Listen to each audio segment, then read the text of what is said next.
Naam, uhari gani mwanafamilia wa Mapro Updates. Karibu sana katika segment ya kimichezo ambapo tuna habari kubwa ambayo imekuwa ikisambaa sana mitandaoni kuanzia leo asubuhi kuhusiana na kile ambacho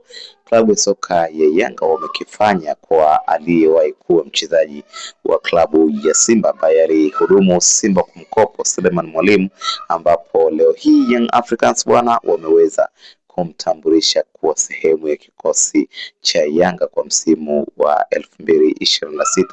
2026-2027. Lawama zimeenda kwa viongozi wa klabu ya soka ya Simba. Tumeona wadau mbalimbali pamoja na mashabiki wa Simba maarufu ambao wamekuwa wakitoa maoni yao kuhusiana na namna ambavyo ile seriousness ama userious ulivyo kwa upande mzima wa klabu ya soka ya Simba. Sasa kuna moja kati ya mashabiki nguli wa Simba, mzee Saidi, ameweza kutoa dukuduku lake kwa viongozi wa Simba kuhusiana na kufeli kwa kusaini mchezaji huyo, ambapo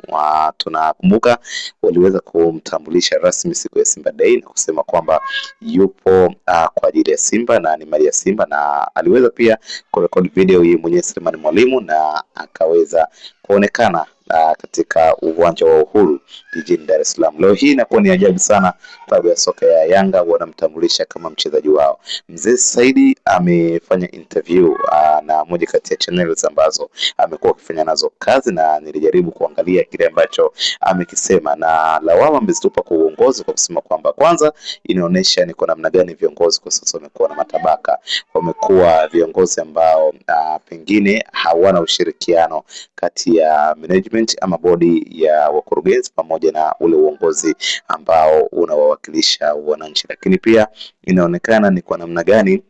kumekuwa kama ujanja mwingi, ambapo ameshangazwa inakuwaje mchezaji ambaye ameshatambulishwa na klabu, kwa maana ameshasaini, anakwenda tena kutambulishwa katika klabu nyingine. Kwa hiyo inaonyesha ni kwa namna gani wamekuwa wakifanya janja na si kile ambacho kinaelezwa kwa mashabiki wa Simba. Kwa hiyo mambo yamekuwa ni mengi sana, lakini mzee Saidi ameonyesha kusikitishwa na kile